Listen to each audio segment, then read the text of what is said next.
UP में एक महीने के भीतर एक आईएएस और एक आईपीएस अफसर की स्वैच्छिक सेवानिवृत्ति यानी वीआरएस की अर्जी मंजूर हो गई।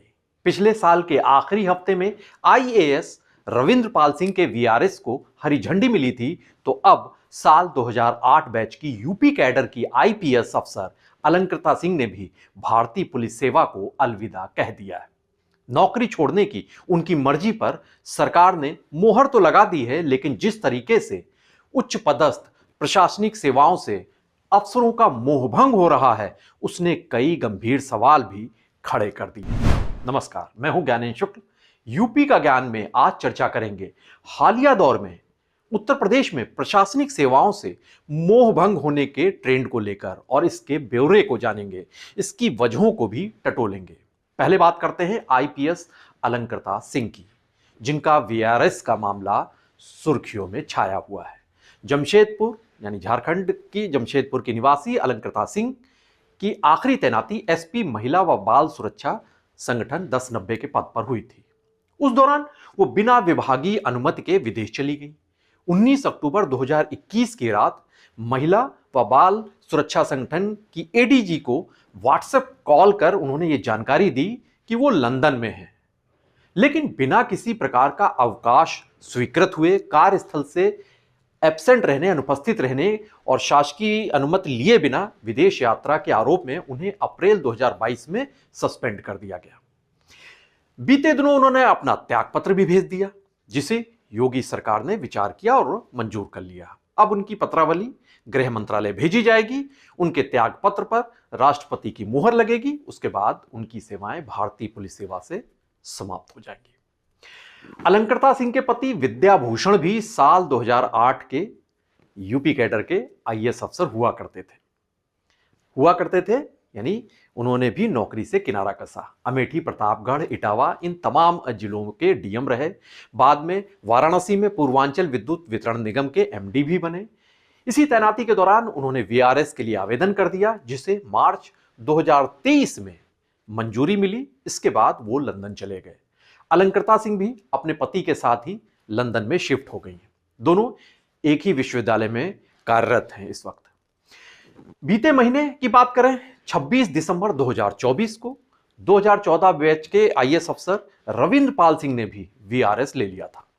विशेष सचिव भाषा के पद पर कार्यरत थे उस वक्त रविंद्र पाल सिंह। पीसीएस से प्रमोट होकर 13 अक्टूबर 2021 को आईएएस बने थे। पहले उन्हें 2015 का आईएएस का बैच अलॉट किया गया था, लेकिन बाद में हाईकोर्ट के आदेश के बाद स्टेट कोटे के जिन 7 अफसरों को 2014 का बैच मिला था तकनीकी ग्राउंड पर, उनमें वो भी शामिल थे। उनकी सेवा अवधि 2035 तक थी। उनकी पत्नी निधि श्रीवास्तव भी साल 2014 बैच की आईएएस अफसर है। सिंह ने व्यक्तिगत कारणों का हवाला दिया और वीआरएस की अर्जी दी थी। केंद्र के कार्मिक एवं प्रशिक्षण विभाग डीओपीटी ने उससे अनुमति मिली, हरी झंडी मिली। इसके बाद प्रदेश सरकार ने भी उनकी वीआरएस की जो अर्जी थी मंजूर कर ली और अधिसूचना जारी कर दी। सूबे में ये 2 आईएएस आईपीएस ही नहीं, बल्कि तमाम ऐसे नौकरशाह हैं जिनका इस सबसे बड़ी सरकारी नौकरी से मोहभंग होता चला गया।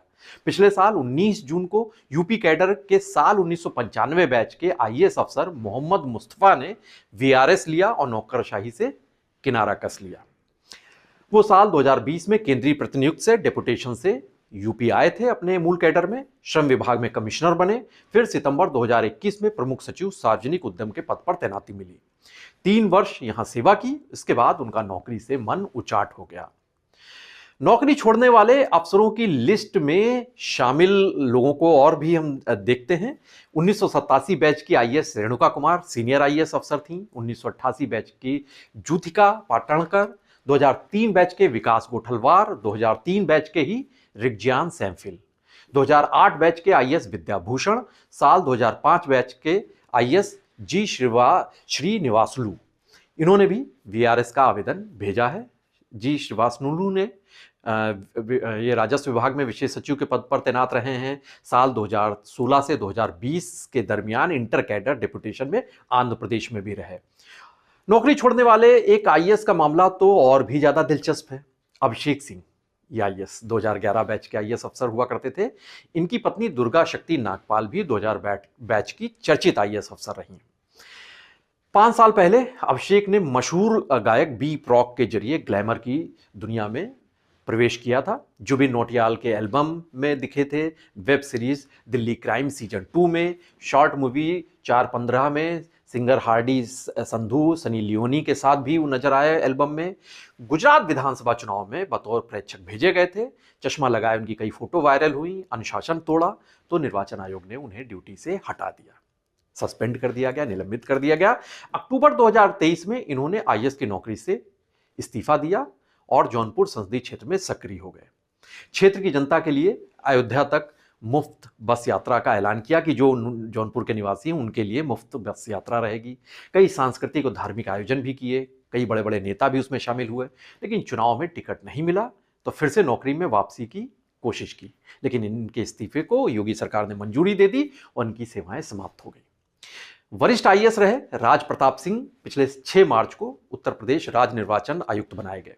1983 बैच के आईएएस ये रहे हैं। अटल बिहारी वाजपेयी की सरकार में पीएमओ में भी तैनात रहे थे। यूपी में एपीसी यानी कृषि उत्पादन आयुक्त के पद पर रहे। प्रमुख सचिव बेसिक शिक्षा, अपर मुख्य सचिव खनन, बड़े अहम विभाग हैं, उनको भी उनकी जिम्मेदारी संभाली। विद्युत नियामक आयोग के चेयरमैन, विश्व बैंक में सलाहकार भी रहे और सरकारी नौकरी से उकता गए। 30 जून 2018 को वीआरएस ले लिया इन्होंने। तो ये युवाओं की जो ड्रीम जॉब मानी जाने वाली आईएएस की नौकरी है, इनमें तमाम ये अफसरों को अपने पास में ये बांधकर नहीं रख सकी, ये दिख रहा है। और ये कई अफसर तो नौकरी छोड़कर कारपोरेट जगत का हिस्सा बने तो कई सियासत में भी उतर गए। एक दौर में उत्तर प्रदेश के चर्चित आईएएस अफसर हुआ करते थे राजीव अग्रवाल। 1993 बैच के आईएएस थे राजीव अग्रवाल। मुजफ्फरनगर के डीएम रहे। लखनऊ डेवलपमेंट अथॉरिटी, लखनऊ विकास प्राधिकरण के उपाध्यक्ष भी रहे थे। फिर इन्हें भी आईएएस की नौकरी से इनका मन हट गया और नाता तोड़ा और कारपोरेट जगत में चले गए आईएएस छोड़कर। उबर जो कंपनी है उसमें पब्लिक पॉलिसी हेड बने। फिर फेसबुक के भारत में पब्लिक पॉलिसी निदेशक भी बने। कानपुर के पुलिस कमिश्नर के पद पर रहे थे आईपीएस अफसर असीम अरुण। उन्होंने नौकरी छोड़ी और सियासत में उतर गए। 2022 का चुनाव लड़ा और अब योगी सरकार में समाज कल्याण मंत्री हैं। प्रवर्तन निदेशालय में डिप्टी डायरेक्टर रहे राजेश्वर सिंह ने भी नौकरी छोड़ी और लखनऊ की सरोजिनी नगर सीट से विधायक बन गए बीजेपी के। गुजरात कैडर के आईएएस एके शर्मा ने नौकरी से किनारा कसा और अब उत्तर प्रदेश में कैबिनेट मंत्री हैं। जिस आईएएस और आईपीएस की नौकरी का युवाओं में क्रेज रहा है, उनसे आखिर इन अफसरों का मोहभंग हो रहा है, वजह क्या है? इसे लेकर कई सवाल उठ खड़े हुए हैं। जानकार मानते हैं कि एक दौर में नौकरशाही को स्टील फ्रेम कहा जाता था, लेकिन बदलते दौर के साथ इस स्टील फ्रेम में जंग लगती चली गई। बढ़ती सियासी दखलंदाजी, भेदभाव, दबाव, इनकी वजह से कई अफसर क्षुब्ध हैं और कारपोरेट जगत का उदय हुआ तो भी माहौल बदला। कई अफसरों को लगा कि जितनी मेहनत, ऊर्जा वो सरकारी महकमे में खपाते हैं, उससे उनको उतना आउटपुट मिलता नहीं। निजी क्षेत्र में इससे कम मेहनत पर ज़्यादा अच्छा पैकेज भी मिलेगा और मान सम्मान मिलेगा, अधिक आज़ादी मिलेगी। वैसे ये तो दो राय नहीं कि सरकारी नीतियों को जमीन पर उतारने का काम यही नौकरशाह करते हैं और लेकिन इनमें से कईयों का मन उचटना, नौकरी छोड़ना, नौकरी से किनारा कसना, मोहभंग होना, ये लोकतंत्र के लिए शुभ संकेत नहीं है और इस दिशा में तंत्र, सरकार, समाज सभी को विचार करना होगा और ऐसे कदम उठाने होंगे कि अगर इन नौकरशाहों में कोई असंतोष पनप रहा है अपनी नौकरी को लेकर, कार्यस्थल पर कार्य के माहौल को लेकर, तो उनका हल निकालना बेहद जरूरी है और लोकतंत्र का ये तकाजा भी है। उत्तर प्रदेश की तमाम बड़ी और अहम खबरों को जानने समझने के लिए आप बने रहिए पीटीसी न्यूज़ उत्तर प्रदेश के साथ। नमस्कार।